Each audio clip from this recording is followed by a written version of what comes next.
Buenas tardes, gusto saludarlos. Saludamos también a los que nos ven por las redes sociales y voy a pedir si abre la Biblia en el libro de Hechos, capítulo 6, por favor, y vamos a leer 3 versículos, los primeros 3 versículos de este capítulo de Hechos, capítulo 6. Verso 1 al 3. Dice la Escritura: en aquellos días, como creciera el número de los discípulos, hubo murmuración de los griegos contra los hebreos, de que las viudas de aquellos eran desatendidas en la distribución diaria. Entonces los 12 apóstoles, ¿verdad?, discípulos del Señor Jesús, convocaron a la multitud de los discípulos y dijeron: no es justo que nosotros dejemos la palabra de Dios para servir a las mesas. Buscad pues, hermanos, de entre vosotros a 7 varones de buen testimonio, llenos del Espíritu Santo y de sabiduría, a quienes encarguemos este trabajo. Yo voy a compartirles un mensaje que le he titulado Requisitos indispensables. Ahí está en pantalla, ¿verdad? ¿Qué significa requisitos indispensables? Requisitos necesarios para la vida de nosotros los creyentes, los cristianos, los servidores, los que asistimos a la iglesia. Ahora, fíjense bien, déjenme comenzar con esto. Antes de pensar nosotros en el regreso del Señor Jesús, que es pronto, esto nos debe de llevar como iglesia a estar preparados, listos para partir. ¿Cuántos están listos, preparados para partir con el Señor Jesús? Esto me recuerda en la Biblia cuando Israel iba a ser liberado de Egipto. Ellos estaban de esclavitud por 400 años en Egipto. Y Dios los iba a liberar, y el último día de la liberación ellos tenían que celebrar la Pascua. Pero también Dios les había ordenado, fíjense bien, que tuvieran sus maletas listas. Es decir, celebren la Pascua, pero tengan todas sus maletas listas, porque este día será el día de la partida. Así es como nosotros, la iglesia, debemos estar listos, preparados. Y lo que hoy te voy a compartir, lo que hoy te voy a hablar, precisamente tiene que ver con eso, el estar preparados, listos.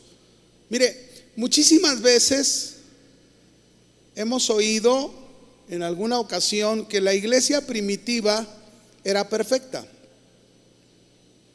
Pero la realidad es que tenemos mucho que aprender de esta iglesia en cuanto a su dedicación y su obediencia, porque pues fue la primera iglesia, ¿verdad? Pero esta iglesia tuvo problemas, como los problemas que hoy tenemos como iglesia. Hubo problemas. Y esto nos debe de llevar a pensar esto: ninguna iglesia ha sido ni será perfecta hasta que Cristo regrese y la transforme totalmente para ser semejantes a Él. Ninguna. No hay una iglesia perfecta hasta que Cristo. ¿Hasta cuándo? A ver, ayúdeme, ¿hasta cuándo? Cuando Cristo regrese, entonces la iglesia va a ser perfeccionada, glorificada, libre del pecado. Vaya conmigo a Primera de Juan, capítulo 3, verso 2. Vamos a ver esto, como la Escritura lo describe, ¿verdad?, tan claramente. Hablándole Juan a los creyentes, a la iglesia, les dice, Primera de Juan, capítulo 3, verso 2: amados, ahora somos hijos de Dios. ¿Cuándo? Ya, ahora. Esto quiere decir que por haber creído en el Señor Jesucristo y haber puesto nuestras vidas en sus manos, fuimos hechos hijos de Dios. Esto quiere decir que ya somos hijos de Dios. Si tú ya le has entregado tu vida al Señor, has creído en Él como el Salvador de tu vida, como el Señor de tu vida, tú ha sido hecho un hijo de Dios. Así lo dice el Evangelio de Juan, capítulo 1, versículo 12, ¿verdad? A los que le recibieron, a los que creen en su nombre, les dio la potestad de ser hechos hijos de Dios. Ahí está, pero luego sigue diciendo, y aún, es decir, y aún no se ha manifestado lo que hemos de ser. Ahí está el punto del por qué la iglesia todavía no es perfecta. No hay una iglesia perfecta, todavía no, porque aquí lo dice, aún no se ha manifestado lo que hemos de ser. Esto quiere decir que todavía, aunque ya somos hijos de Dios, fallamos, somos imperfectos y nos falta todavía para ser como nuestro Señor Jesucristo. Todavía hay lucha con el pecado, todavía hay lucha con la carne, todavía hay lucha con este mundo, ¿sí o no? Sí. Así que aún no se ha manifestado lo que hemos de ser, ¿verdad?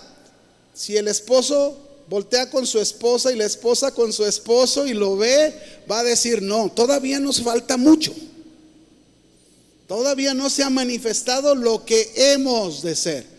Pero miren lo que termina diciendo, pero sabemos, ¿pero qué? Sabemos que cuando Cristo se manifieste, esto quiere decir, mis hermanos, que debemos tener conocimiento de esto.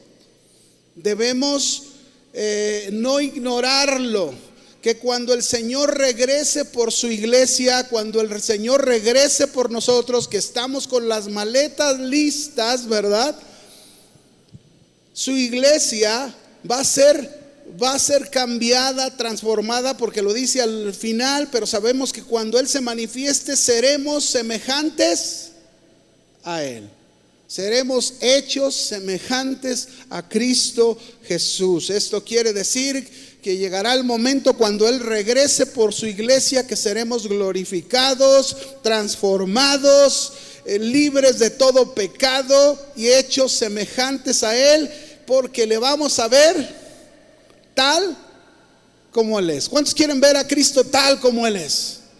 Bueno, hay que estar listos.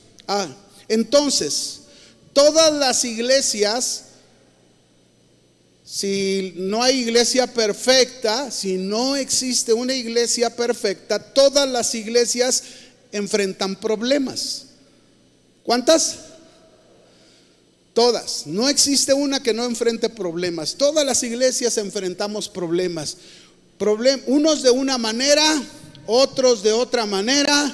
Lo importante, mis hermanos, fíjense, lo importante de esto es siempre buscar cómo enfrentar estos problemas, cómo seguir adelante haciendo la voluntad de Dios y todo de acuerdo a su palabra.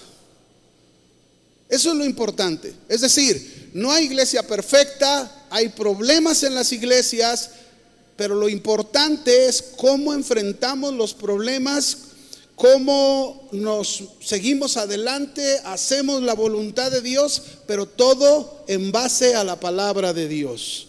Y hacer esto, fíjense bien, esto que les estoy diciendo, hacer esto cada creyente en forma personal y con su familia, sería como Josué dijo.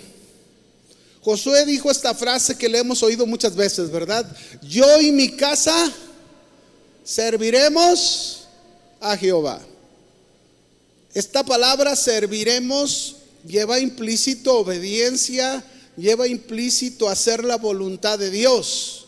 No es el simple acto de solamente servirlo, sino quiere decir lo adoramos, es el centro de nuestras vidas, lo obedecemos, ¿verdad? Hacemos la voluntad de Dios. Entonces, cuando Josué dijo, yo y mi casa serviremos a Jehová, Josué estaba confrontando a todo el pueblo de Israel para que tomaran ellos una decisión. Esta frase entonces de Josué, fíjense bien, encierra algo interesante, muy interesante. Cada uno de nosotros y cada familia aquí representada en la iglesia en particular, vamos a determinar cómo vamos a vivir y cómo nos vamos a conducir delante de Dios mientras Él regresa por nosotros. Cada uno. Es decir, nadie va a decidir por ti. Tú vas a decidir cómo vives, cómo te conduces ante los ojos de Dios. Nadie va a decidir por tu familia.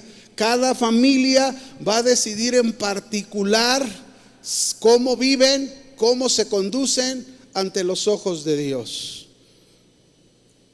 Por eso debemos trabajar, por eso debemos esforzarnos para obedecer, para buscar cada día, ya sea personalmente o como familia, el vivir en santidad hasta donde nosotros podamos con la guía de Dios. No vamos a poder ser perfectos hasta que Cristo regrese, pero sí podemos esforzarnos trabajando con la guía de Dios, con su Espíritu Santo, con su palabra. Podemos hacerlo, ¿verdad? El querer obedecer a Dios, el querer vivir en esa santidad, porque acuérdense que la Biblia dice que sin santidad, ¿qué dice? Nadie verá al Señor. Nadie lo verá. Bien, regresando al pasaje, si va conmigo y regresa al pasaje de Hechos capítulo 6, ahí manténgase, ¿verdad? Porque de ahí vamos a aprender esos requisitos indispensables. Pero antes de aprenderlos, este pasaje de Hechos capítulo 6, nosotros vemos que ahí se presenta otro problema a la iglesia primitiva. Este sería el segundo problema que la iglesia primitiva enfrenta en sus inicios. El primer problema que presentaron, usted lo encuentra en el libro de Hechos capítulo 5, cuando Ananías y Zafira mienten al Espíritu Santo y los dos mueren de una manera repentina, y esto fue algo impactante para la iglesia, ¿verdad? Que iniciaba. Si esto siguiera sucediendo, imagínense, ¿verdad? Yo creo que muy poquitos estaríamos aquí. Pero en ese inicio de la iglesia era necesario. Pero fue el primer problema. Ahora aquí en Hechos capítulo 6, la iglesia enfrenta otro problema. Es decir, los judíos de habla griega, los judíos que habían nacido en otras partes, no eran meramente de Palestina, pero eran judíos que hablaban, tenían el lenguaje griego, ¿verdad? Por eso se les dice los judíos de habla griega, que se convirtieron muy posiblemente en el Pentecostés. Dice que murmuraron contra los judíos de habla hebrea, es decir, los nativos de Palestina. ¿Y por qué murmuraron? Porque se les estaba dando prioridad a las viudas de los hebreos que nacieron en Palestina, y a las viudas de los de habla griega, los judíos de habla griega, se habían descuidado. Y hubo una gran murmuración, hubo un gran problema ahí que se suscitó con la iglesia. Y mire, el crecimiento de una iglesia,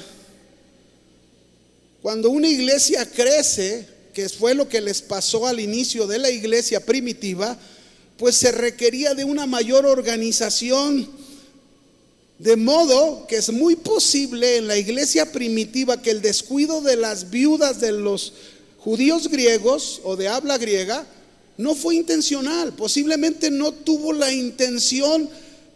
Todo era por falta de una organización. Sin embargo, esto creó un gran problema. ¿Qué creó? Un gran problema. Y este problema se derivó de la murmuración. Y esto, quiero decírselos, esto sigue siendo uno de los grandes problemas dentro de las iglesias y de los ministerios, y más si la iglesia está creciendo. Es un problema. No faltan los hermanos, fíjense bien, que se prestan para murmurar y hablar mal de la iglesia, o hablar mal de una persona, o hablar mal de un líder. Y la verdad es que quienes se prestan muchas veces a la murmuración son personas que ni fu ni fa. Son personas que no viven determinados, que no viven comprometidos para agradar y vivir conforme Dios lo quiere. Generalmente así, tú observa bien cuando una persona venga y murmure de algo y te vas a dar cuenta que así es. Son personas no comprometidas, personas no determinadas en su vida. Ahora, la palabra murmuración viene de una palabra griega que es gongusmos. No te voy a hablar de la murmuración, pero el texto pues está hablando de esto, por eso lo estamos viendo. Esta palabra gongusmos en griego significa desagrado, queja, crítica, un mal hablar contra alguien. Entonces aquí podríamos sacar un primer principio de aprendizaje como iglesia. ¿Cuál sería?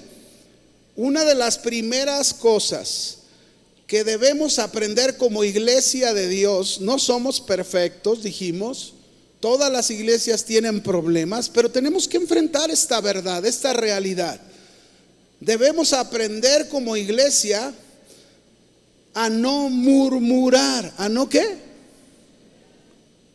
A no murmurar. Aprender a callar. Aprender a no vernos en desagrado, en queja, en crítica, en un mal hablar contra alguien, sino más bien, fíjese, esto es lo que deberíamos hacer como iglesia, sino más bien disponernos en qué podemos ayudar. Qué diferente, ¿no? Es decir, en lugar de murmurar, voy a decirme a mí mismo, me voy a disponer cómo puedo ayudar en este problema. Por eso, mis hermanos, debemos concentrarnos muy bien en lo que estamos haciendo, en lo que se nos ha encomendado. Muchos ni siquiera hacen bien lo que se les ha encomendado. Algunos se les ha encomendado su casa y no lo están haciendo bien. Y sin embargo ya se están metiendo en otros asuntos cuando no se disponen a ayudar en los asuntos de su propio hogar. Es ahí donde deberíamos de comenzar. Antes de murmurar, mira bien si estás cumpliendo con tu papel, si lo estás ejerciendo bien en lo que Dios te ha encomendado. Y quizás Dios no te ha encomendado servir en la iglesia, o quizás Dios no te ha encomendado en algún ministerio, pero sí tienes el ministerio de tu casa, de tu hogar, de tu familia, de tus hijos, de tu esposo o de tu esposa.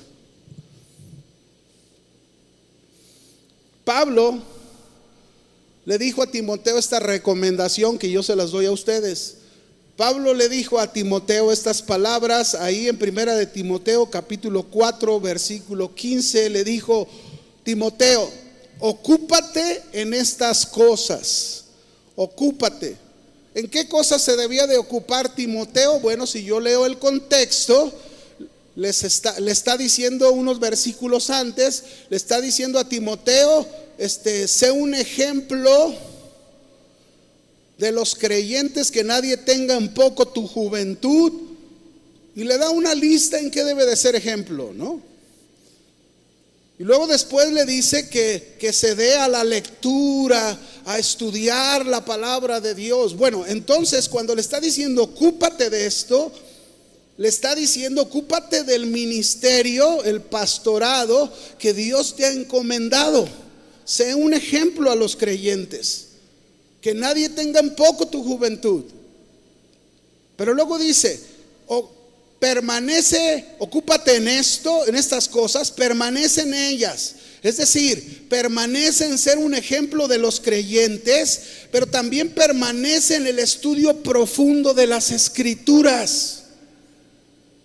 ¿Cómo voy a cumplir la encomienda que Dios me dio si la encomienda que Dios me dio es mi casa? Es ahí donde debo de centrarme. Ocúpate en esas cosas. Ocúpate en el estudio profundo de las Escrituras. Permanece en eso, porque eso te va a ayudar a que hagas bien tu función en tu hogar. Y luego dice, para que tu aprovechamiento sea manifiesto a todos. Fíjese qué importante es esto. ¿Hace cuántos años tú le entregaste tu vida al Señor Jesús? ¿Hace cuánto tiempo fuiste hecho un hijo de Dios? Ahora hazte la pregunta: ¿el aprovechamiento que he tenido ha sido manifiesto a todos? ¿Todos han visto tu crecimiento en tu casa, tus hijos, tu esposa, tu esposo? Los hermanos han visto cómo has crecido, cómo has madurado, han visto tu aprovechamiento porque te has metido a las escrituras, has profundizado la palabra de Dios.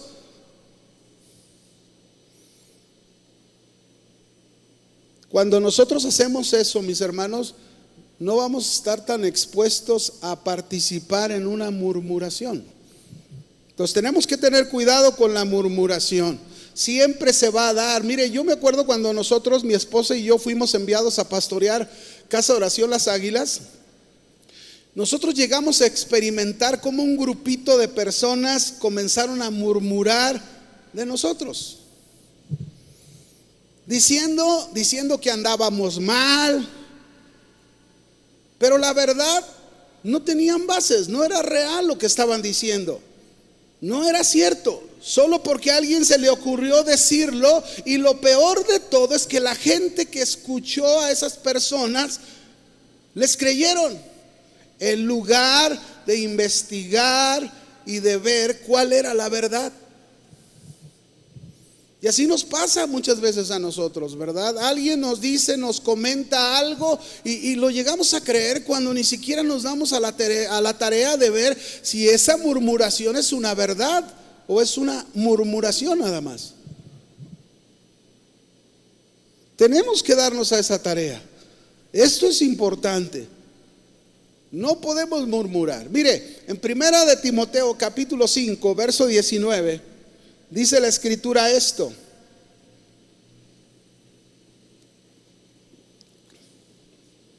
Primera de Timoteo 5, 19.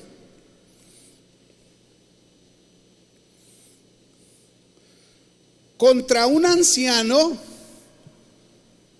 La palabra anciano aquí no se refiere a alguien avanzado de edad. La palabra anciano aquí se está refiriendo a un líder, a un supervisor, a un pastor, un encargado de la obra de Dios, ¿verdad? Está diciendo: contra un anciano no admitas acusación, queja. Alguien te está hablando mal de este anciano, no admitas, dice, sino con 2 o 3 testigos. Así que nos está diciendo que toda queja o acusación tiene que tener la veracidad de 2 o 3 personas que lo han constatado, que tienen pruebas de lo que se le acusa, no solo porque se escuchó de alguien. De ahí es donde surge la murmuración, porque solamente se escuchó de alguien. Miren, es como si alguien, quiero dejar esto claro, es como si alguien se acercara a ti y te hablara mal del pastor Checo. No, ese pastor Checo, y te empieza a decir cosas, ¿verdad? Y tú, con un corazón sabio, tú le dices: ok, está bien lo que me dices. Oye, pero ¿qué te parece? ¿Por qué no vamos con el pastor Checo y me lo dices delante de él para que se arreglen las cosas? ¿Qué te parece? ¿Qué creen que va a decir la persona que le están diciendo eso? La que está murmurando, ¿qué creen que va a decir? Esta persona no lo va a querer hacer. Claro, porque no tiene pruebas, es solo murmuración.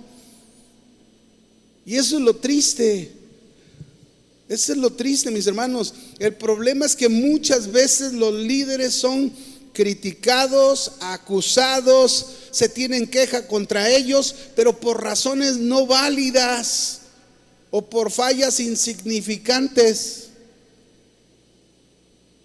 Y debemos tener cuidado como iglesia. Debemos de ser una iglesia lista, preparada para la venida del Señor y no dejándonos envolver por este tipo de murmuraciones.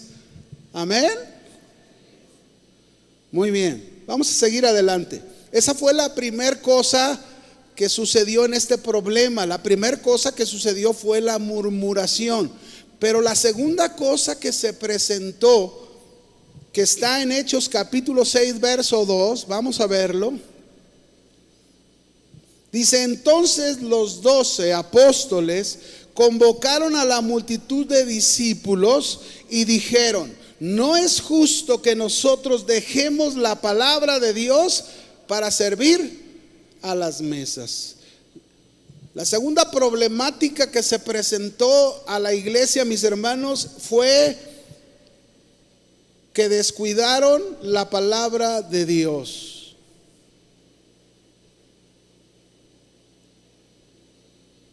Y esto no nos debe de suceder, cristianos. Esto no podemos permitirlo en nuestra vida, descuidar el estudio de la palabra de Dios. Y este es uno de los grandes problemas que se suscitan en las iglesias, precisamente el descuido de la palabra de Dios, y luego se abrazan otras enseñanzas que no tienen nada que ver con las escrituras, y esto trae grandes consecuencias. Dice Apocalipsis capítulo 22 verso 18 al 19: yo testifico a todo aquel que oye las palabras de la profecía de este libro, si alguno le añadiere estas cosas, Dios traerá sobre él las plagas que están escritas en este libro.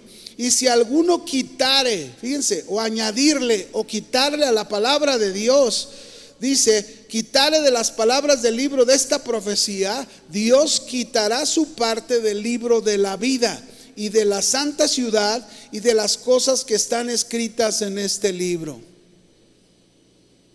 Qué importante es no descuidar la palabra de Dios. Qué importante es no descuidar el estudio de la palabra de Dios. Cada uno somos responsables, cada uno como personas, como familias, somos responsables del estudio, del escudriñar las escrituras. La verdad es que en el caso de los apóstoles les ganó el crecimiento de la iglesia y la falta de organización. Tenían que aprender. Por eso pero también esto nos enseña el día de hoy algo. Por eso los pastores no podemos ni debemos pretender quererlo hacer todo en la iglesia. No. Debemos trabajar en discipular personas y discipularlas muy bien, porque así nos enseña la escritura, ¿verdad? La escritura nos enseñó ahí en Mateo 28, cuando la encomienda del Señor: vayan y hagan discípulos a todas las naciones. Es decir, no solo creyentes, no solo congregantes, discípulos. Personas que sigan haciendo la tarea detrás de nosotros, la tarea de seguir haciendo las cosas que el Señor encomienda que hagamos. Discípulos. Lo triste es que yo he conocido pastores, mis hermanos, de otras iglesias, pastores que no permiten desarrollarse a otros por temor a que les ganen el puesto.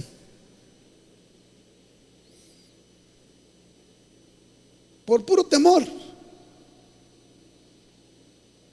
Y cuando un verdadero líder se goza, fíjense bien, cuando un verdadero líder se goza, si un discípulo crece y es bueno, incluso mucho mejor que él, se goza.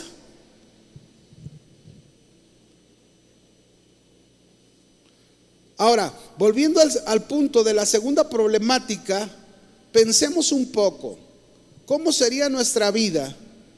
¿Cómo sería nuestro servicio a Dios? ¿Cómo serían nuestros hogares si descuidamos la palabra de Dios? ¿Cómo sería? ¿Cómo cree usted que sería? Completamente desorientados. Yo no encontraría otra palabra. Si descuidamos la palabra de Dios, lo único que podemos esperar en nuestra vida, en nuestro servicio, en nuestros hogares, al descuidar la palabra de Dios, sino simple y sencillamente desorientación. Eso es lo que pasaría. La Biblia, por ejemplo, nos habla en el tiempo de Elí, ahí en Primera de Samuel, no lo busque, se lo voy a dar rápido. Primera de Samuel 2:12, los hijos de Elí eran hombres impíos y no tenían conocimiento de Jehová. Había un descuido de la palabra de Dios impresionante y eran sacerdotes. En Primera de Samuel 3:1 dice la escritura: el joven Samuel ministraba a Jehová en presencia de Elí, y escuchen lo que dice a continuación: y la palabra de Jehová escaseaba en aquellos días. No había visión con frecuencia, había un descuido de la palabra de Dios terrible. Y al haber ese descuido había desorientación, no había la guía de Dios, no había la dirección de Dios. Oseas 4:6 dice ahí el libro de Oseas: mi pueblo fue destruido porque le faltó conocimiento, y por cuanto desechaste el conocimiento, yo te echaré del sacerdocio, porque olvidaste la ley de tu Dios, también yo me olvidaré de tus hijos. Híjole, qué palabras tan fuertes. Por cuanto olvidaste, desechaste mi palabra, la descuidaste, la hiciste a un lado, yo te echaré del sacerdocio. ¿Y sabían que nosotros somos sacerdotes en Cristo Jesús? Y todavía peor, porque olvidaste la ley de tu Dios, yo me olvidaré de tus hijos. Yo no quiero que eso me pase. Yo no sé tú, pero yo tengo que determinar en mi vida, como Josué dijo: yo y mi casa serviremos a Jehová. Y para servir al Señor yo no quiero descuidar la palabra de Dios. Yo quiero profundizar la palabra de Dios, quiero tener el conocimiento de Dios, quiero aprender de ese conocimiento de Dios y que traiga cambios a mi vida. Ahora, escúchelo bien. Es por la palabra de Dios, por eso no podemos descuidarla. Es por la palabra de Dios que usted y yo podemos corregir nuestros errores y nuestras faltas. Es por la palabra de Dios que usted y yo podemos conocer la verdad y resistir la mentira y el engaño. Es por la palabra de Dios que usted y yo podemos conocer a Dios y saber lo que Él demanda de nosotros. Es por la palabra de Dios que se nos da la guía y la dirección para nuestras vidas y nuestros hogares. Por la palabra de Dios. No podemos descuidarla. Bien dijo 2 de Timoteo 3:16 al 17, lo cantamos hace un rato, ¿verdad? Toda la escritura, ¿cuánta? Toda es inspirada por Dios. Tiene el aliento de Dios, tiene la vida de Dios, la escritura. Y dice, y es útil. ¿Para qué es útil? Para enseñarnos, para redarguirnos, para corregirnos, para instruirnos en una vida de justicia. Eso es lo que hace la palabra de Dios. Por eso no la podemos descuidar. Ahí encontramos la guía de Dios para nosotros. La guía de Dios nos enseña. La guía de Dios nos redarguye. Cuando algo no estamos haciéndolo correcto, ahí está la palabra de Dios. Oye, así no es. Como lo estás haciendo, así no es. Tienes que cambiar eso. O nos corrige, ¿verdad? Algunas actitudes, algunas maneras en que nos estamos conduciendo. La palabra también nos muestra que no estamos bien en eso. En fin. No podemos descuidar el estudio de la palabra, hermanos. Debemos dejar de murmurar. Eso es alistar las maletas. Debemos no descuidar la palabra de Dios. Eso es alistar las maletas. Ahora, ante esta problemática que la iglesia estaba enfrentando y la necesidad de estar listos para la venida de Cristo, debemos conocer estos 3 requisitos indispensables. Son 3 requisitos indispensables ahí en la escritura, que no solo para los que sirven en la iglesia, es para toda la iglesia en general. Para todos. El mensaje es para cada uno de nosotros.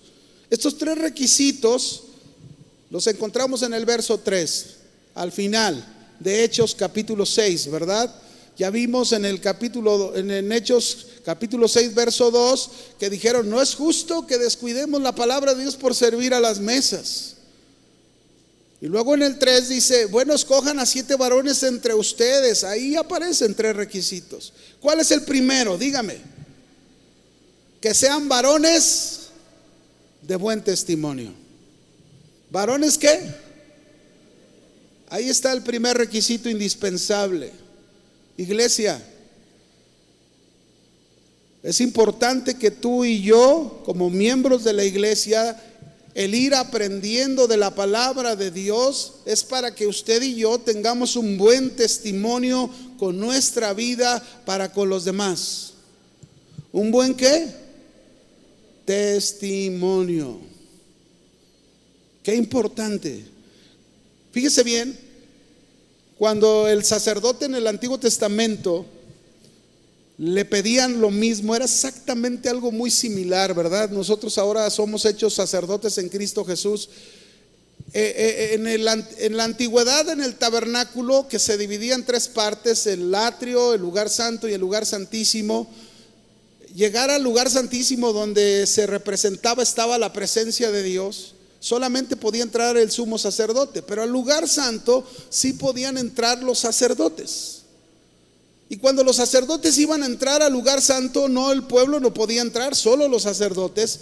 Lo primero que encontraba el sacerdote era el lavacro, ¿verdad? Se lavaba las manos, se lavaba los pies, que representaba todos los días, había que hacerlo, ¿verdad? Antes de entrar al lugar santo, porque si no lo hacía, inmediatamente caía muerto. Pero una vez que entraba al lugar santo, había un primer enser que encontraban. ¿Y saben cuál era este primer enser? El candelabro, el candelero de oro. Y lo tenían que encender, había que prenderlo, ¿verdad? Este candelabro, ¿verdad? O candelero de oro, tenía 6 brazos y una parte central. La parte central representaba a Cristo. Cristo dijo: yo soy la luz del mundo. Y los 6 brazos, 6 representa al hombre, en este caso los creyentes. Cristo dijo a cada uno de nosotros: ustedes son la luz ¿de qué? Del mundo. Y esta palabra luz del mundo significa, o un significado que tiene muy importante, es el buen testimonio.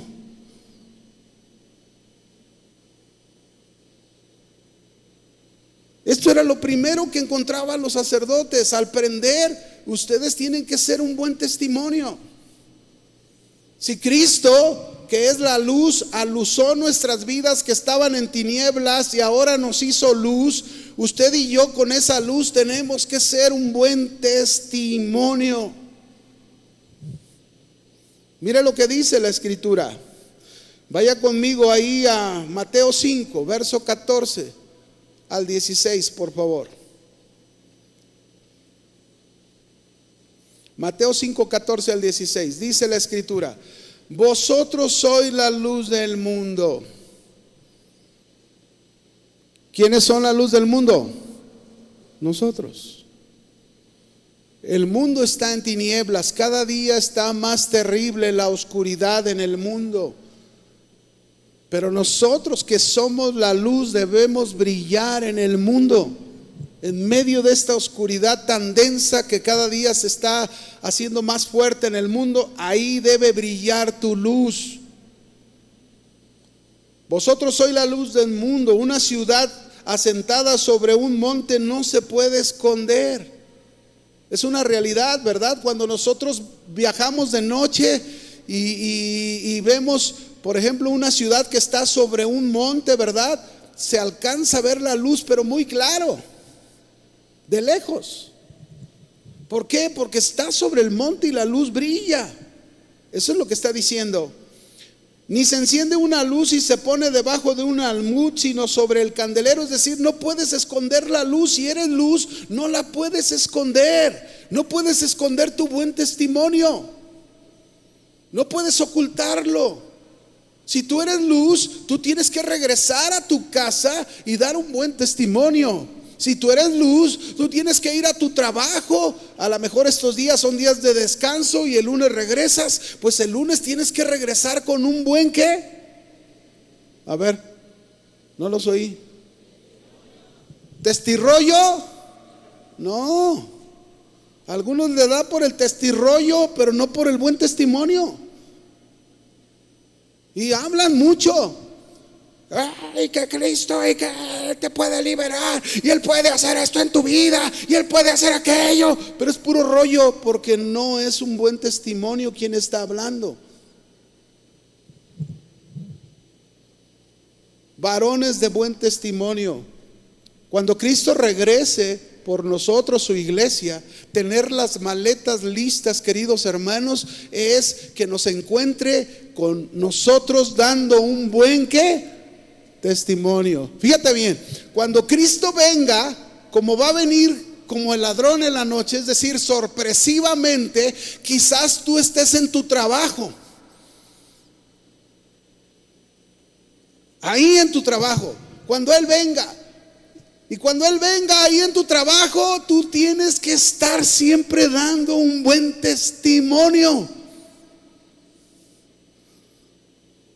O a lo mejor te encuentre viajando, no sé, en el avión, en el carro, pero tienes que estar dando un buen testimonio. Seguimos leyendo. Dice aquí: ni se enciende una luz y se pone debajo de un almud, sino sobre el candelero. Y me llama la atención lo que dice enseguida: sobre el candelero, y alumbra a todos los que están en casa de oración. ¿En dónde? En casa. ¿Sabe por qué me llama la atención? Porque aquí nos está diciendo el primer lugar donde debe de aluzar tu luz, tu buen testimonio, es en tu casa, con tu familia. Ahí. Ese es un requisito indispensable. Si tú eres un hijo de Dios, ahora somos hijos de Dios. Todavía no se ha manifestado lo que hemos de ser, pero debemos estar nosotros trabajando, alistando las maletas para la venida del Señor con un buen testimonio. Verso 16. Primero dice: alumbra a todos los que están en casa. Y mira lo que dice el verso 16: así alumbre tu luz delante de los hombres. Ahora en este verso nos dice: no solo tu casa, tu luz alumbre delante de ¿quién? De los hombres. Vas en el carro, en la calle, ahí alumbre tu luz. Vas a alguna plaza y se suscita un problema, ahí alumbre tu luz. Buen testimonio. Buen testimonio delante de los hombres, en tu trabajo, en donde andes, buen testimonio. Dice aquí: vuestra luz alumbre delante de los hombres, para que vean vuestras buenas obras, que si lo traducimos, un buen testimonio. Y luego ¿qué van a hacer esos hombres? Glorifiquen a vuestro Padre que está en los cielos. Buen testimonio. A lo mejor el buen testimonio, mis hermanos, puede haber miles de maneras, ¿verdad? A lo mejor estás enfrentando un gran problema y tus compañeros en el trabajo lo saben. Son problemas muy fuertes, son problemas muy serios, pero sin embargo tú llegas a tu trabajo y das un buen testimonio aún en medio de tus adversidades, y eso va a hacer que muchos glorifiquen a Dios. Buen testimonio. Buen testimonio. Alguien dijo una vez, hermanos, esta frase: no es posible que un hombre o una mujer sean superiores en su ministerio cuando son inferiores en su vida espiritual. Imposible, es verdad. Se tiene que tener una vida espiritual respaldada por un buen testimonio. Y cuando hablamos de ministerio, mis hermanos, no solamente me refiero a la iglesia. Por eso te digo, quizás tu ministerio es tu casa. Y ahí debes comenzar.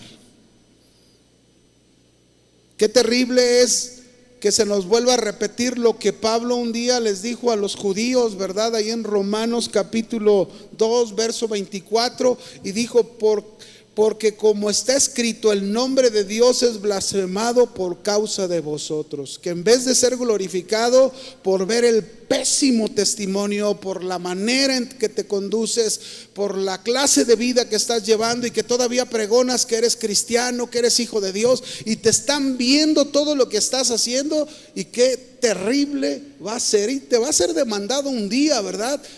Que el nombre de Dios por causa de eso sea blasfemado.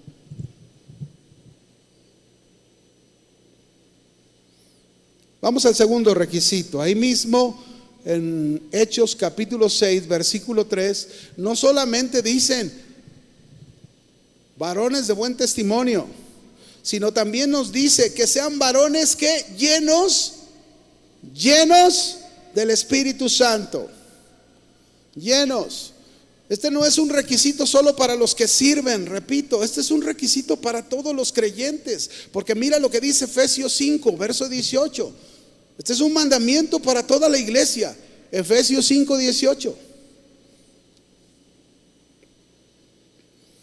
No os embriaguéis con vino, en lo cual hay disolución, antes bien sed llenos del Espíritu. Este es un mandamiento para la iglesia. Iglesia, nos tenemos que dar a la tarea de aprender a vivir con vidas llenas del Espíritu Santo. Vidas llenas. ¿Qué tanto estás buscando la llenura del Espíritu Santo? ¿Qué es lo que más buscas cada día? ¿Qué es lo que más te afana cada día? ¿La llenura del Espíritu Santo? Sea honesto y reflexiona. ¿Es el Espíritu Santo en tu vida, como decía David, mi copa está rebosando? ¿Así es tu vida? Tu copa está rebosando. Y cuando nosotros hablamos de rebosar, mis hermanos, es como si agarráramos un vaso y lo empezáramos a llenar de agua, con una jarra de agua. Llega el momento en que el vaso está tan lleno. ¿Y qué sucede después que el vaso está lleno si seguimos llenándolo de agua? ¿Qué pasa con esa agua? Se derrama. Eso es lo que David decía, mi copa está rebosando de esa llenura. La llenura del Espíritu Santo debería ser en cada uno de nosotros esa copa que está rebosando. Las aguas del Espíritu Santo están fluyendo porque siempre estás lleno. Siempre estás lleno. Y así debería de ser nuestras vidas. La llenura del Espíritu Santo. Ahora fíjate bien, cuando hablamos de la llenura del Espíritu Santo, porque esto es importante entenderlo, en nuestra vida diaria, la llenura del Espíritu Santo nos ayuda en dos cosas fundamentales. Dos son importantes, fundamentales para nuestra vida. Y están en la palabra de Dios. La primera cosa fundamental de esta llenura del Espíritu Santo es para la formación de un carácter que viene de Dios. Yo necesito la llenura del Espíritu Santo. Mi copa esté rebosando para la formación de un carácter que viene, ¿de dónde viene? De Dios. No el que ya tengo, porque ese está pésimo. Ese está horrible, ese asusta. Cada vez que llegas a casa, todos corren a su habitación. ¡Ay, ya llegó! Y a veces hasta dicen, yo no sé qué va a la iglesia, porque va a la iglesia y cada vez que viene más gruñón. Yo no sé qué va a la iglesia, porque cada vez que viene hablando cosas. Que la copa esté rebosando. Es para la formación, la llenura del Espíritu Santo, en primer lugar, que es una cosa fundamental, es para la formación de carácter de Dios en nosotros. Gálatas capítulo 5, verso 22, ahí lo dice.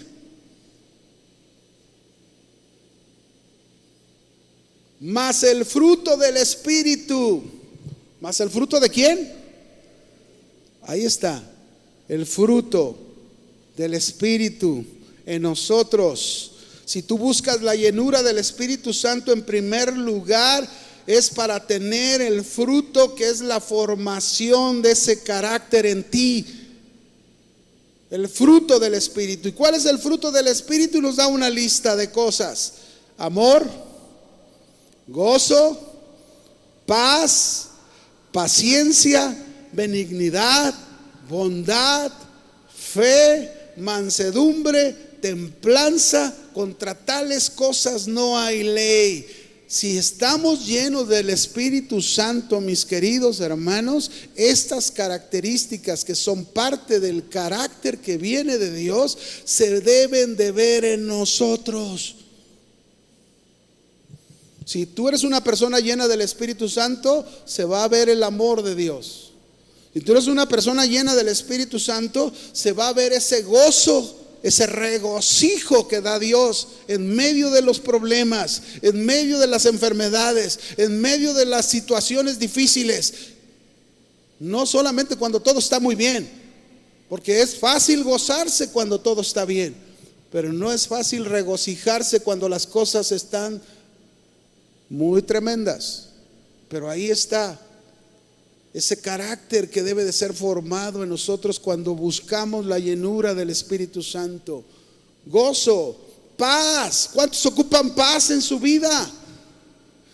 La paz la vas a obtener cuando busques esa llenura del Espíritu Santo, porque ese fruto va a venir en ti. Paz en medio de la tormenta. Paz en algo, en una situación que dices, híjole, pues no sé cómo se va a resolver este asunto que parece imposible, pero tengo la paz de Dios. Que eso es lo importante. Paciencia, benignidad, bondad. Híjole, el ser buenos como Dios. Imagínense de dónde podemos aprender cosas como el Señor nos enseña a nosotros. ¿Cuántas cosas no nos ha dado de Dios aunque no lo merecemos? ¿Cuántas cosas nosotros hemos podido dar a personas que no lo merecen?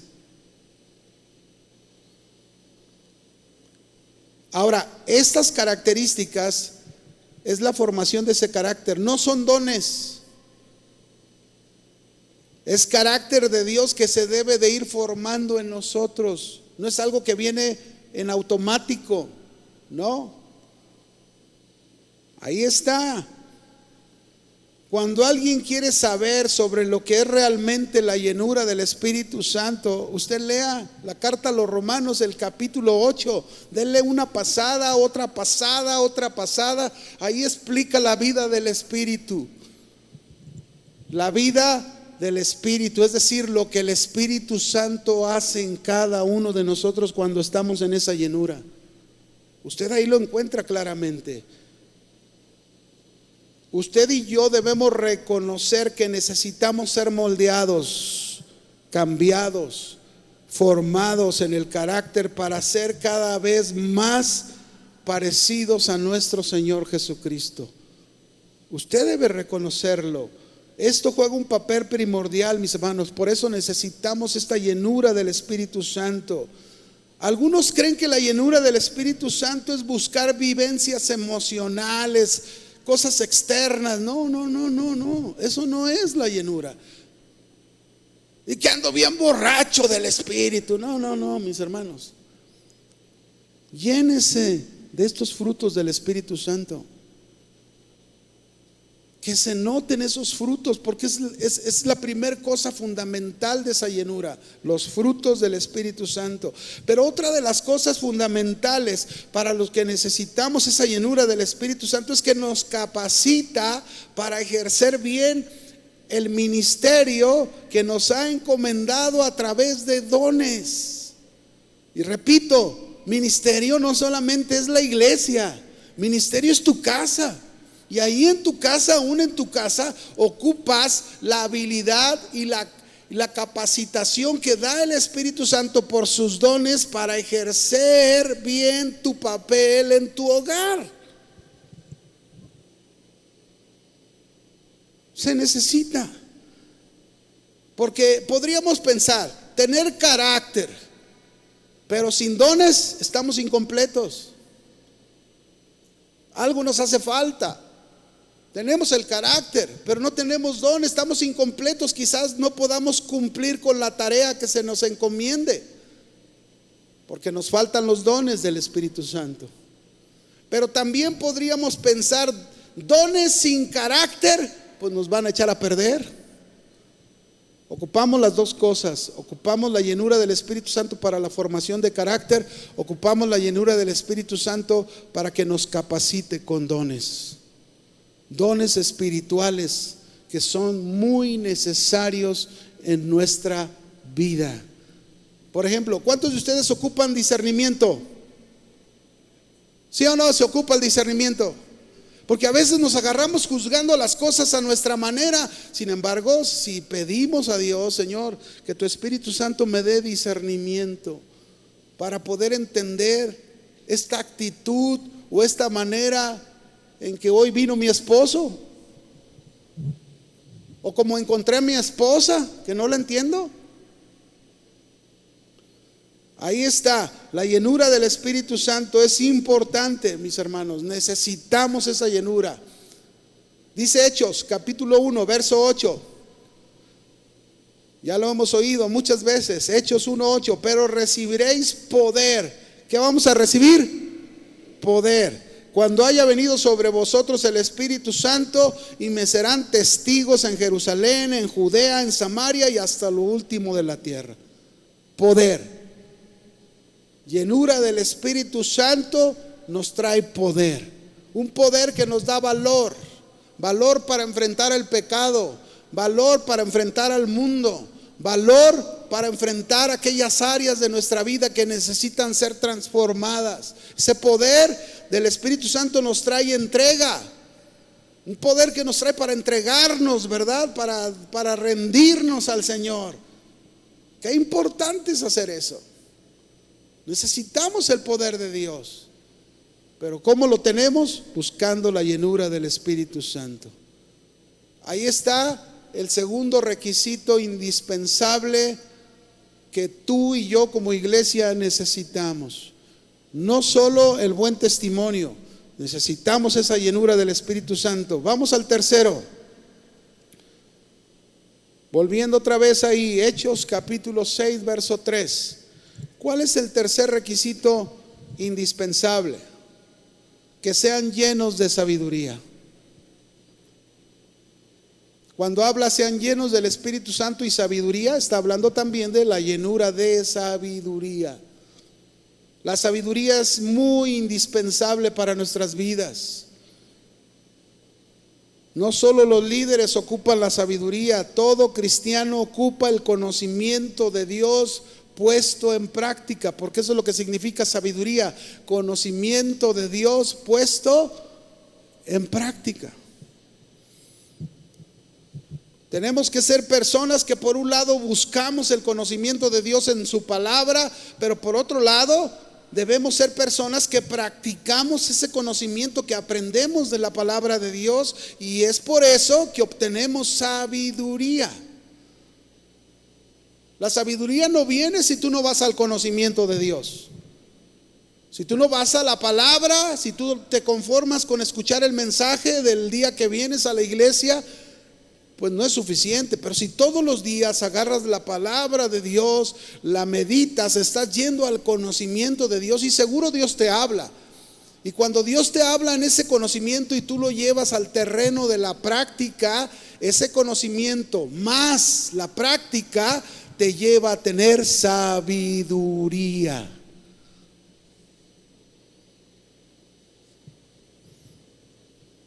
Podemos decir entonces, ustedes y yo, en la medida que nos llenamos del conocimiento de Dios, en la medida que nos llenamos del conocimiento de Dios, y ese conocimiento lo llevamos al terreno de la práctica, esa es la sabiduría que tenemos.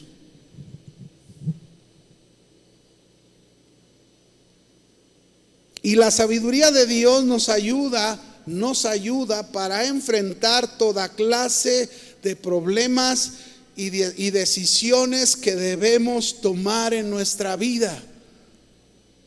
Nos ayuda. Porque muchas veces enfrentamos alguna cosa y no sabemos qué hacer. ¿Qué hago? ¿Qué hago? Ve y pide sabiduría. Ve al conocimiento de Dios, y cuando leas el conocimiento de Dios, lo que el Señor te está diciendo, llévalo al terreno de la práctica, y ahí está la sabiduría. Ahí vas a encontrar qué tienes que decidir en tu vida.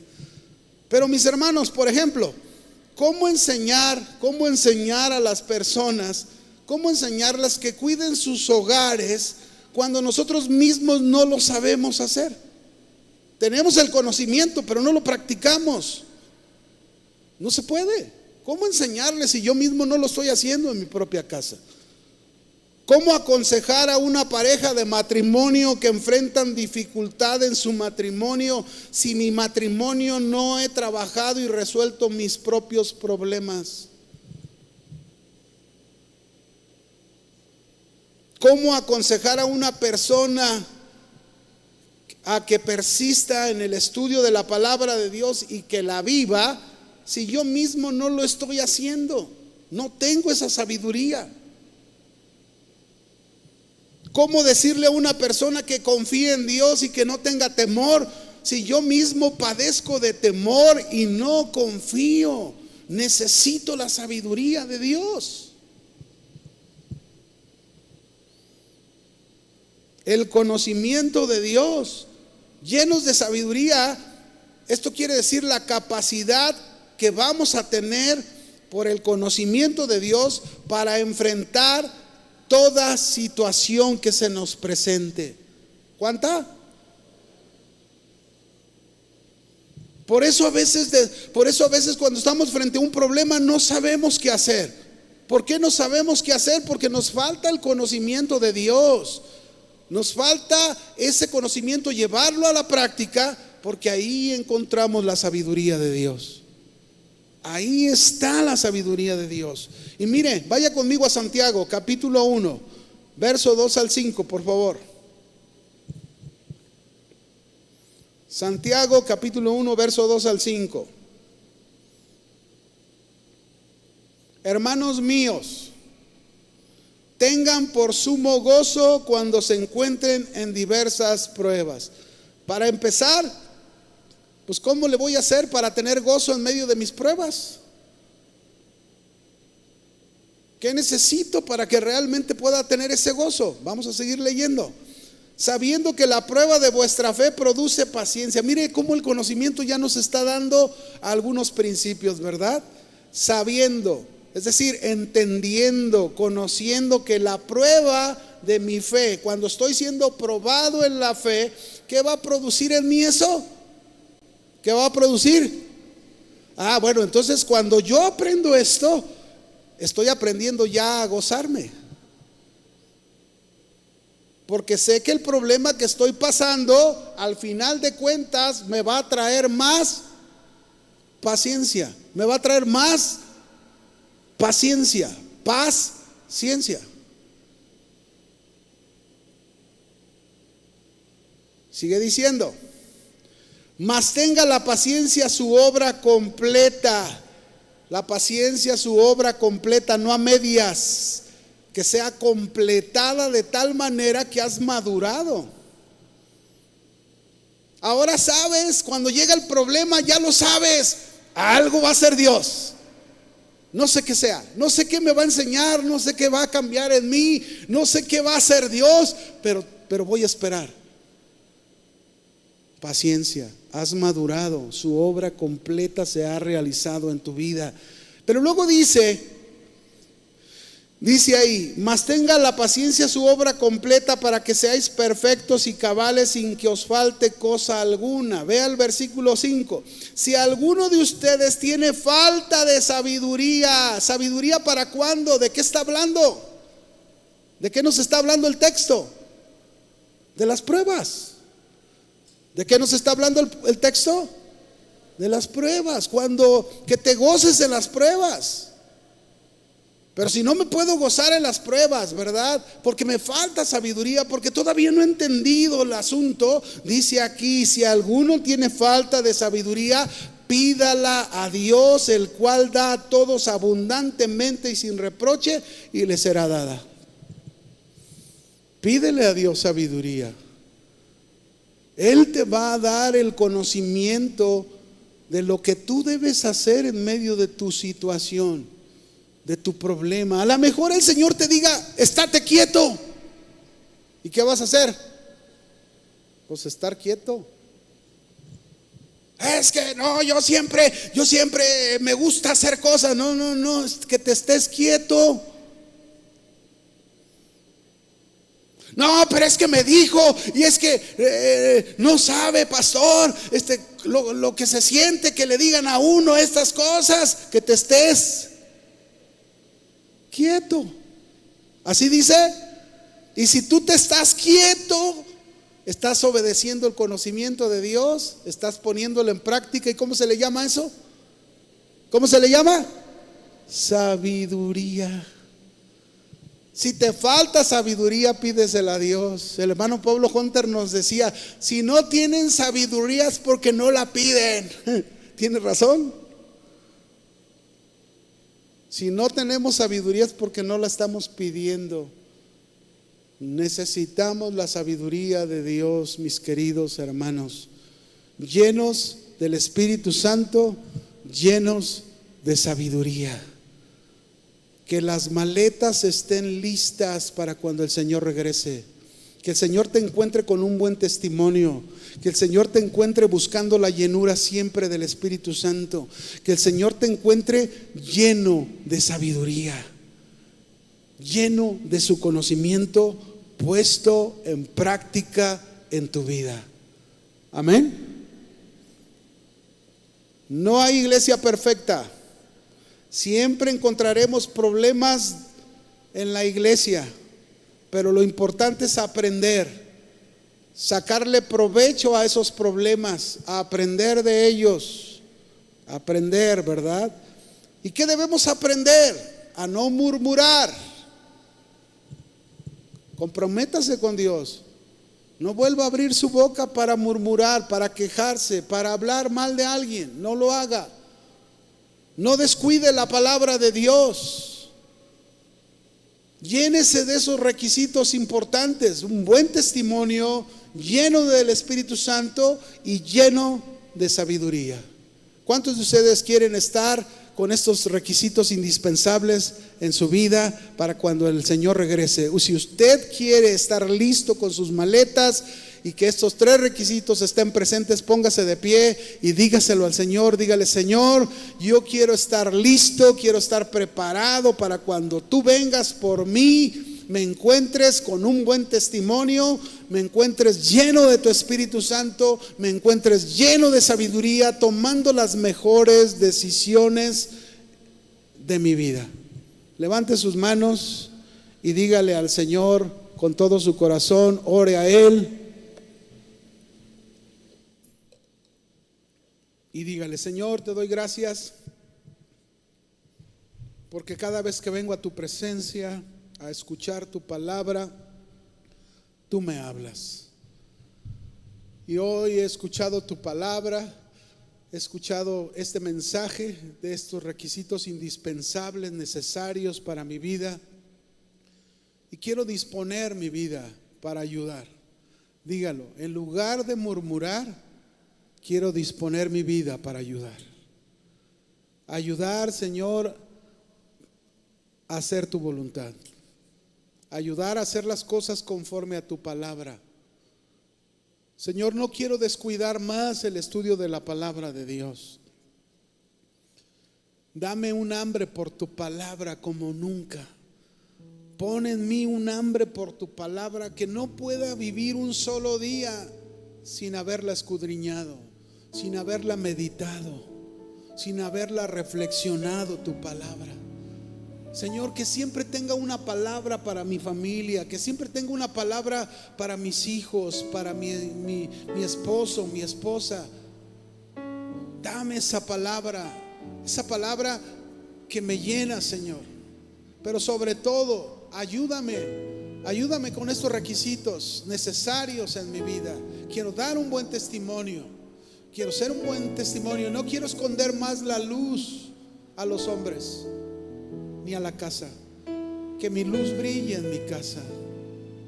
Que mi luz brille en donde quiera que yo esté, Señor, con un buen testimonio, para que los hombres te glorifiquen. No quiero ni deseo que tu nombre sea blasfemado por causa de mí. Quiero estar lleno de tu Espíritu Santo. Vamos, levanta tus manos y díselo: lléname. ¿Por qué no se lo dices?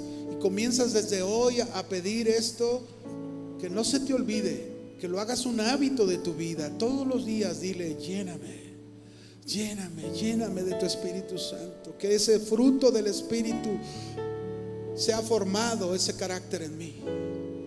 Lléname, lléname con tus dones. Que tus dones puedan fluir en mi vida. Esos dones que tú das de tu Espíritu, de acuerdo a lo que tú me encomiendes, de acuerdo a lo que tenga que hacer. Dame de tus dones, lléname con tus dones. En el nombre de Jesús, Señor, haz eso en cada uno de nosotros. Pero también, Señor, queremos llenarnos de sabiduría, de tu sabiduría. Aquí estamos, Señor.